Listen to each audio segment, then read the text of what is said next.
2026 தேர்தலுக்கு இப்போதே தயாராகுங்கள். உண்மையை பேசி பழகிக்கொள்ளுங்கள் அரசியல்வாதிகளே. இங்க சோசியல் மீடியா பெரிய இம்பாக்ட் ஏற்படுத்த போகுது.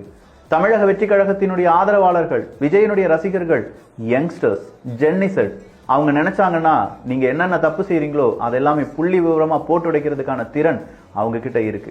அந்த ஸ்பீடு உங்களுடைய எந்த ஐடி விங்காலையும் கட்டுப்படுத்த முடியாத அளவுக்கு இருக்கும் என்பதையும் நீங்கள் உணர்ந்து கொள்ள வேண்டும். விஜய் அவர்கள் பேசக்கூடிய ஒவ்வொரு பேச்சும் அவங்க செஞ்ச பாசிசம், நீங்க என்ன பாயாசமா அப்படின்னு சொன்ன வார்த்தை இன்னைக்கும் யங்ஸ்டர் மத்தியில பெரிய அளவு பிரபலமா பேசப்படுது.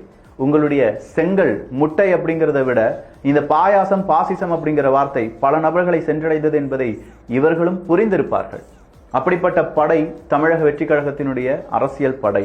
அந்த படை என்ன செய்ய போகிறது அப்படிங்கிறதெல்லாம் பொறுத்திருந்துதான் மக்கள் பார்க்க போகிறார்கள்.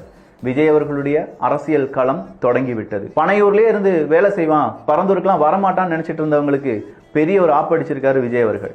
இதோ வந்துட்டேன், அடுத்ததா எங்க வர வேண்டும் அப்படின்னு சொல்லுங்க, அங்கேயும் வரேன் அப்படின்னு சொல்லி அச்சசலாக ஒரு அரசியல்வாதியாக உருவாகி இருக்கிறார் விஜய் அவர்கள்.